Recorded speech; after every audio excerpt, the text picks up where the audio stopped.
ಅಮ್ಮ ಒಂದು ಜೋಕ್ ಹೇಳಮ್ಮ. ಅಮ್ಮ ಅಮ್ಮ ಸುಮ್ಮ ಮೆಟ್ಲಿಂದ ಬಿದ್ದಾಳಲ್ಲ, ಅವಾಗ್ಲಿಂದ ಕಾಲು ನೋವು ಅಂತಾಳೆ. ಯಾವ ಡಾಕ್ಟ್ರ್ ಹತ್ರ ಹೋದ್ರು ಬರುವಲ್ಲು, ತೋರಿಸ್ತೀನಿ ಬಾ ಅಂದ್ರೆ ಇರಲಿ ಬಿಡ್ರಿ ಅದೇ ವಾಸಿ ಆಗುತ್ತೆ ಅಂತಾಳೆ. ನೀನು ಯಾವ ಡಾಕ್ಟ್ರ್ ಹತ್ರ ಕರ್ಕೊಂಡು ಹೋದ್ರೂ ಆಕೆ ಕಾಯಿಲೆ ಗುಣ ಆಗೋದಿಲ್ಲ. ಆಕೆಗೆ ಸೋಮಾರಿ ರೋಗ ಬಿಟ್ಟರೆ ಇನ್ಯಾವ ರೋಗ ಇಲ್ಲ. ಸೋಮಾರಿ ರೋಗಕ್ಕೆ ಯಾವ ಡಾಕ್ಟ್ರು ಸರ್ಜನ್ ಹತ್ರ ಹೋದ್ರು ಅದು ಕಾಯಿಲೆ ಗುಣ ಆಗಲ್ಲ. ಮನೆ ಕೆಲಸ ಮಾಡಿ ಹೋಗ್ತಾಳೆ. ನಾನು ಅಡುಗೆ ಮಾಡಿ ಟಿಫನ್ ಊಟ ಮಾಡಿ ಬಡಿಸ್ತೀನಿ. ಆಕೆ ಒಬ್ಬಳೇ ಸುಮ್ಮನೆ ಕೂತ್ಕೊಳ್ಳೋದು, ಟಿಫನ್ ಮಾಡೋದು, ಸುಮ್ಮನೆ ಕೂತ್ಕೊಳ್ಳೋದು, ಟಿ ವಿ ನೋಡೋದು, ಮೊಬೈಲ್ ನೋಡೋದು ಮಾಡ್ತಾಳೆ. ಮುಲಾಜಾದಾಗ ಆಗ್ತದೆ. ಅದಕ್ಕೆ ಈ ಕಳ್ಳ ರೋಗ ತೆಗೆದುಬಿಟ್ಟಾಳೆ.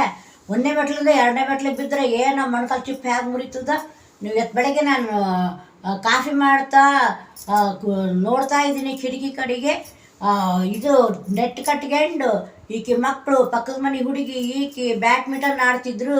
ನಾನು ಕಣ್ಣಾರೆ ನೋಡ್ತಿದ್ದೆ. ಕಾಲು ನೋವಾದರೆ ಬ್ಯಾಡ್ಮಿಂಟನ್ ಹೇಗೆ ಆಡ್ತಾಳೆ ಆಕಿ. ಅಯ್ಯೋ ಹೌದಾ ಅತ್ತೆ, ನೀವು ನೋಡಿಬಿಟ್ರೇನತ್ತೆ? ಹೂನಮ್ಮ. ಅಯ್ಯೋ ಅತ್ತೆ, ನನ್ನ ಕಾಲು ನೋವು ಹೋಗಿದ್ದು ಅದರಿಂದಲೇ ಅತ್ತೆ, ನಾನು ಆಟ ಆಡಿದ್ರಲ್ಲೇ ಹೋಗಿದ್ದು. ಇನ್ಮೇಲೆ ನಾಳಿನಿಂದ ನಾನೇ ಎಲ್ಲ ಕೆಲಸ ಮಾಡ್ತೀನಿ ಹೇಳತ್ತೆ.